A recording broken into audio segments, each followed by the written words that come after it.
Hi, good evening, and thank you for joining us on this special Asian American Pacific Islander Heritage Month program in partnership with Young Audiences of Houston.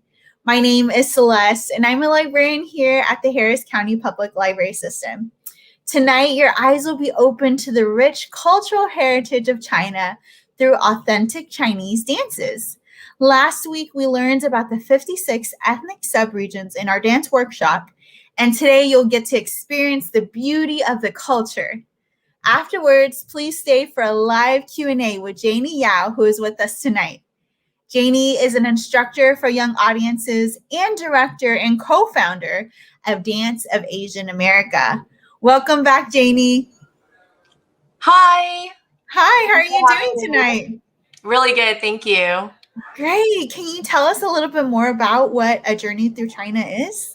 Yes, so tonight you guys are going to see an array of dances from an actually very diverse China and also surrounding countries. So China is actually very diverse with 56 different ethnic groups. So you're going to see some classical dances as well as folk dances from our previous performances. Oh, that sounds wonderful. Okay, without further ado, presenting A Journey Through China, presented by Dance of Asian America and Young Audiences of Houston. Go ahead and take it away.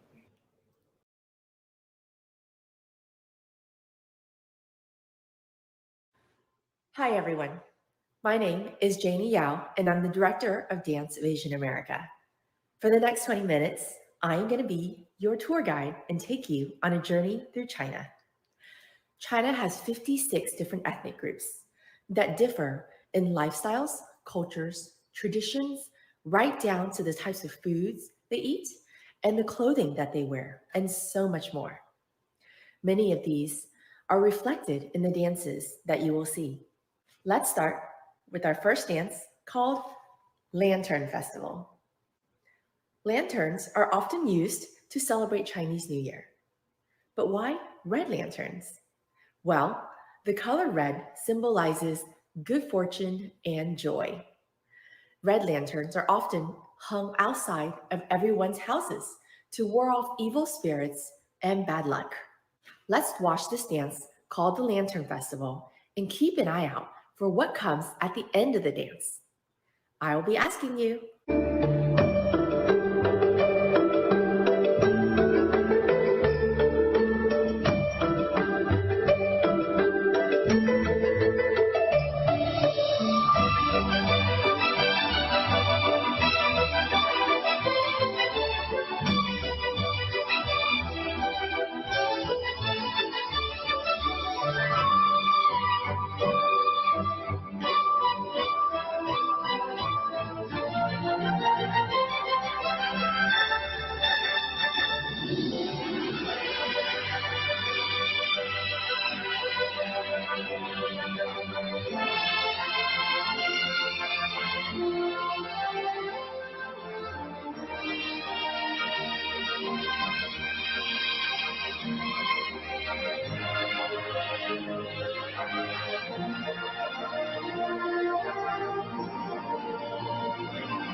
What did you see at the end of the dance? Yes, all the lanterns connected and formed a dragon. Now, why do you suppose that there are dragons for Chinese New Year? You guessed it. They're there to scare off the evil spirits and erase all the bad things that happened the year before, so we can start the year new with joy and prosperity. There's one more thing at the very end of the dance. Do you remember what the girl in the very center of the very ending formation is holding? Let's take a look.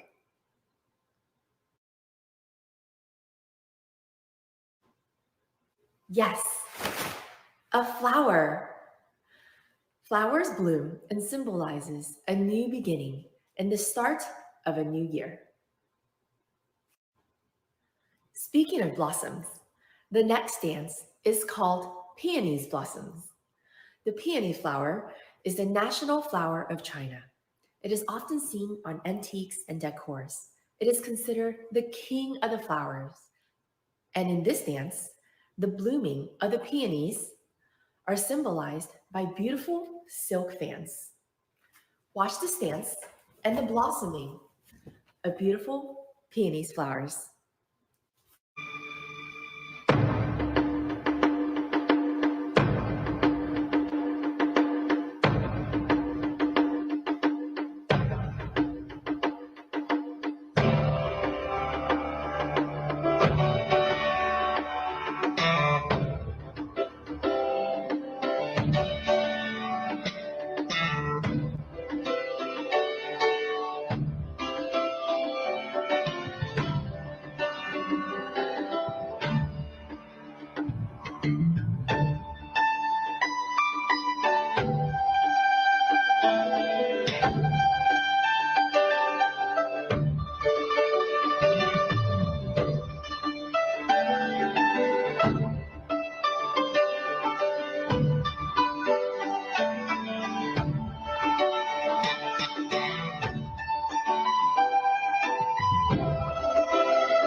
Chinese dance uses a lot of props.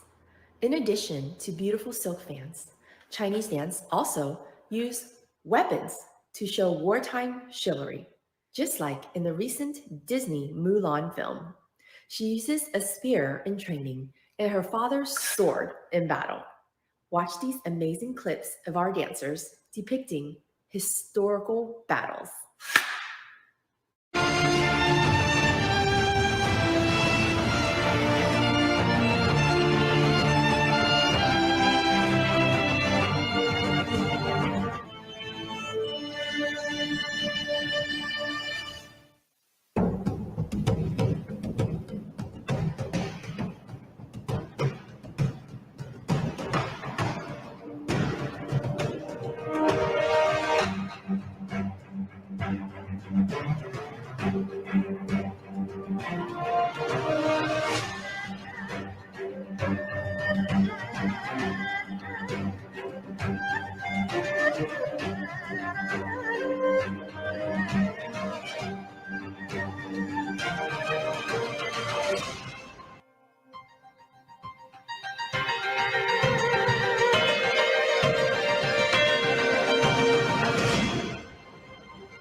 Another really popular Chinese folk art is Chinese paper cutting that dates all the way back to the Han Dynasty.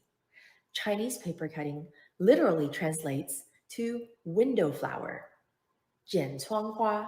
These designs were placed on windows so they could be seen both inside and out.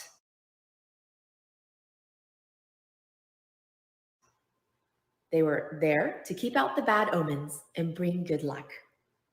The dancers in the next dance wears a doll's face on the back of their head, and the back of their costumes reflects the front.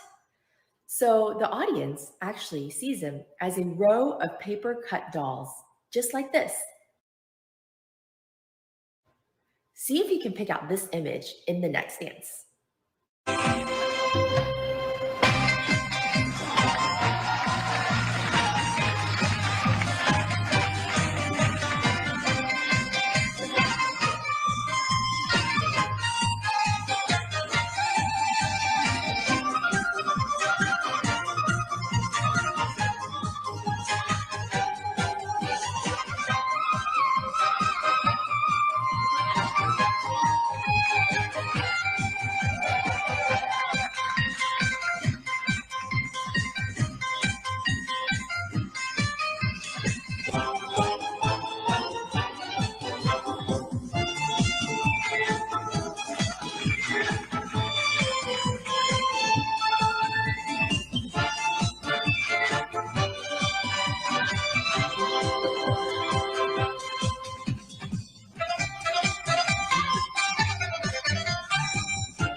The Yunnan province of China is extremely diverse.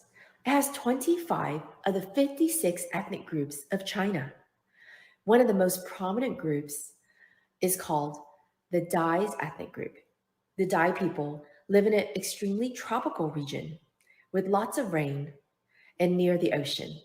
And what do they have in the ocean? Fish. Yes? So their hand symbol symbolizes fish. Let's learn it together. So you hold your hand out, close your 4 fingers together, and this is the body of the fish.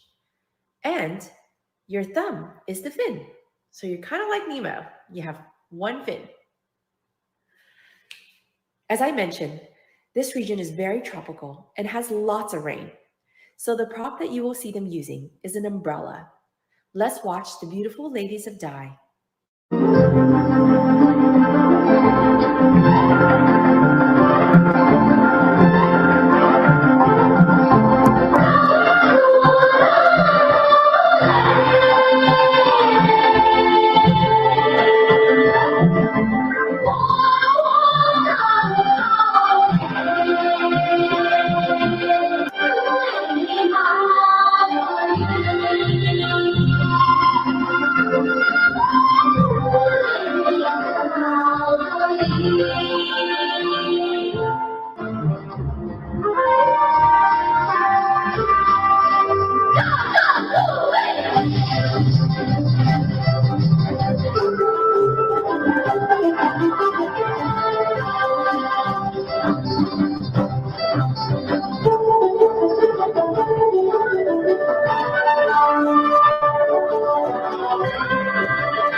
I hope you enjoyed this presentation by Dance of Asian America. I have so much more to share with you, so I hope you do book Dance of Asian America again. And when you do, we will always have a new program with all new dances. Please visit Dance of Asian America at danceaa.org for information on classes, free performances, and more videos and pictures. Thank you for having Dance of Asian America and young audiences. Have a great day. Wow. Hi, Janie. That was such an amazing thing to watch. We had a comment in here. It says, "That is beautiful. Thank you for introducing these dances to us." So on behalf of the audience, thank you, Janie. Thank you. Yes, thank you. Thank you all for joining us. So the costumes were so beautiful. I'm sure everyone was just mesmerized by them. Do you have a favorite of any of the costumes that we saw today? Wow, that's a good question. I mean, one of the great things about the dances that we do is we just do have such a variety of costumes. So it's like every dance you see within every dance is maybe like 3 minutes to 6 minutes long, and then you get a whole new set of costumes, It's really representative of the culture, of the region, of the ethnicity, of the dance that they're doing. So that's why it's so diverse. Yep. Yeah, I liked how on the Dai province of just the last video we saw, their skirts kind of look like mermaid tails. I don't know if that was intentional. Well, that is actually a really good point. That's a really good point. I don't think, it's because they do a lot of turns and it flares out. So it totally does look like a mermaid tail. But the ladies of Dai, they're just very feminine and, in their movements, they're very delicate. So they don't do a lot of leg lifts and kicks. And so that's why their costume is much more conformed. Yeah, that makes sense. Definitely. I think we have a question. So the lanterns, there was a lot of use of props, and you mentioned a lot of the props, and those were amazing too. So the dancing was amazing, but all of this visual imagery that we saw that was representing so much, I think that just added an incredible amount to the performances. So, I mean, amazing job on the props. Where can you buy lanterns like that are all connected together somewhere here in Houston? Yeah, you can. There's quite a few places in Chinatown. There's like Hong Kong supermarket. There's Mulan. If you Google those places, you might maybe just Chinese souvenir store, or you'll see it for sure. Yeah, good question. Yes, I'm sure a lot of our watchers will want them now that they see how beautiful and amazing they are. So, one of the other props that was really, really pretty was I don't know what they were. I think you called them? Did you call them silk fans? Oh yeah. Mm-hmm. Yeah, they were like first they were fans. Yes. Then they were like umbrellas. Then they became kind of like birds in the sky. And then they became part of the dress. It was so transitional. Oh yeah, thank you. Yeah, the pink and white ones? Yes, I believe so. They're just fans, but basically at the end of the fan, they have like another foot of silk hanging off. So the reason they use silk is because it flows really nicely with the movements. And as there's just like several hand movements that they do that makes the flower, the out flower. And there's just creates the look and then, like you said, the umbrella. Yeah, yeah, it was so neat. And then the next video we saw, where there was knives. So how do your dancers do with practicing with the knives? How long does that take to get used to? Yeah. So those are the swords. They're actually like Swords. prop swords. So they're like they just we don't do it as a group dance. It is very difficult. So we had selected a couple of dancers to do it, and it's quite a lot of wrist work, and it's quite a lot of work and technique. So they did a great job. Yeah, they did. I'm sure they have to be really strong too, even if they are props, Yes, moving that much. They are metal. So yeah. So they're kind of heavy. They're a little heavier. Yeah, so they have to work out probably a lot with their arm strength. That's great. So someone had a question about the music. So where do y'all find the music for these performances, and is it live? Oh, yeah, that's a great question. So, a lot of these dances, some of them we like restage from China, because China has always have these award-winning dances coming out, a lot of new things. So we really want to bring what's in China to our American audiences, just so they could really experience the culture here. So, some of those dances are just restaged on our dancers, but yes, and we we have traditional music. Mostly what you heard is, yes, the more traditional music, but we do also our company also has choreographers, and they also set dances to music that they find. And nowadays we are also kind of branching towards more contemporary works, just kind of mixing of the East and the West, and just in general, Chinese dance, even in China, they're doing more of that as well. Like exploring the modern styles and just utilizing a lot of the moves within the Chinese choreography. Oh, how interesting. Do you think that I know we talked a lot about the 56 provinces in the last workshop, and some of these dances also depict some of the provinces. Is there music that's just for one province? Does that happen, or is the music kind of general? Oh, definitely. There's definitely music that's, for example, the last dance you heard with the Yunnan province. There's a lot of like the flute, the flute music with that. I don't even. It's like the goodness, it's so hard. I don't know how to say it in English, but it's like the Chinese instruments, and also like there's there's like the ethnic or authentic ethnic, the singing that they had at the end, and then for example, like the peony dance, they had more of a jazzy feel, like it was almost incorporating like a Western feel to it, right? So, and then, like, for example, like Dunhuang, in the workshop that we did with you guys, it has more of the, the long instrument where they play with their nails, they like put on the guzhen.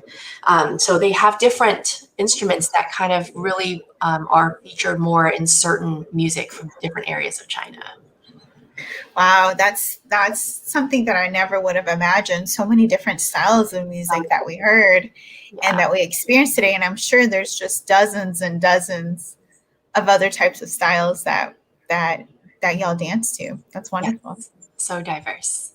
Yeah, so there's another, let's see what we have here. I'm looking also at our chat here. We have a lot of people watching, a lot of people loving all of the things. So, okay, there was another prop. It was like a stick, and it had were there feathers at the end of that? Oh, that is actually a Chinese spear. It's they used it in Mulan. Well, no, they just used a stick to like practice. But that, yeah, it's actually a weapon, like a spear that they use, and it's that was a prop. So it's been made into the dances. Yeah.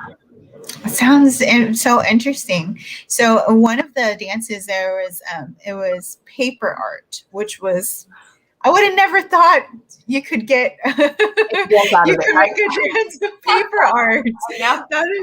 That is so creative. So are there any other types of paper art that dancers can depict in their dancing?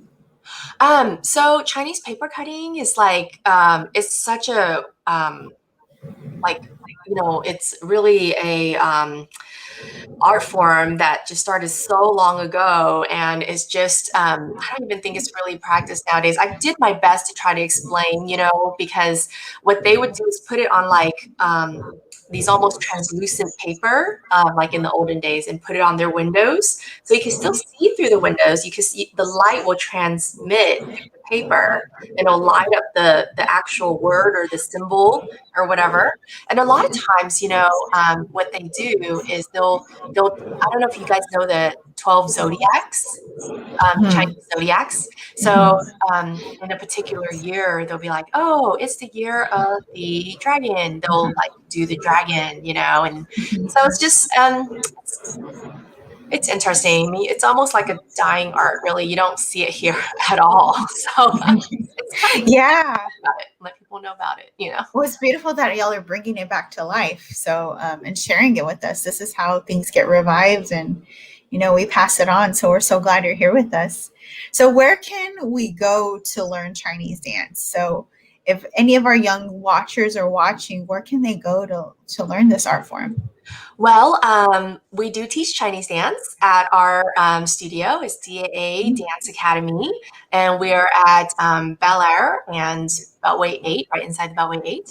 So, yeah, if you are interested, please look us up. And, we do have, Chinese dance, ballet, modern jazz for ages 3 all the way to adults. And a lot of these dancers that you actually see dancing here are very young. The lantern dancers were probably around 10 to 12. And the sword dancers are, just going into high school, So, and the peony dancers were the oldest, dancers. So, I mean, and they're still like just high school, like graduating high school. So basically, a lot of the dancers are very, Chinese dance requires a lot of flexibility in your back, especially, of course, your legs and arms and everything. But some of that goes away with age, So that's why a lot of them are young, and it's partially as they learn, I feel like they learn about the culture, So Yeah, absolutely. That's astonishing. I didn't realize that the dancers in these shows were so young and so talented already. So that's attributed to you, right? You're their instructor. That's Oh, wonderful. we have a lot of different instructors. So, I mean, I do produce the shows, but we have a lot of different great instructors that I would need to credit for choreography and, all the other staging. Yeah, that's great. Yeah, well, makes a team to make the to make a show, right? So, speaking of shows, do y'all have any upcoming shows coming up? We do. We are planning to have celebrate, stop the hate, come out and enjoy aging culture at tentatively keep it at Social Beer Garden. So hopefully, and it's totally kid friendly from 4 to 9. So we're going to be performing like an array of dances, So and then and we're at Miller. A lot of these dances were performed at Miller Outdoor Theater. So we are at Miller Outdoor Theater in October again. So come check us out. Yeah, that's so exciting. We're so excited to join you again to see these live soon. And I know, but the experience was just as great virtually. Thank you. Yeah. Oh, I was going to say, if, schools, if anybody, even just certain, if you're having an event, if you would like to book us, please contact Young Audiences. We work a lot with them, and we have performances, workshops, and, residencies. So we have a lot to offer and just an array of dances that we can explore. That's amazing, Janie. Thank you again so much for joining us. Again, you were here just last week and you shared your time with the wonderful workshop, and now you're sharing your performances with us and all of this culture. It's so amazing to learn. So thank you again on behalf of the Harris County Public Library for being here. Thank you so much. So tonight was such a beautiful experience that I know you and your family will never forget. If you want more information about young audiences, please see their free public performance calendar with workshops and events at yahouston.org. They have over 140 artists on their roster excited to partner with schools and communities in Houston. The Harris County Public Library also has another wonderful family event tomorrow. Do you or your kiddos love doodling or writing scripts? Well, tomorrow we have a live Chinese calligraphy class right here on Facebook and YouTube Live. I'm already getting my pretty paper pens ready to learn something new. We'll be live tomorrow at 5:00 p.m. for the calligraphy workshop. Thank you again to Janie, and thank you again to all of you out there joining us tonight. We hope you have a wonderful evening. Good night. Good night. Thank you. Thank you.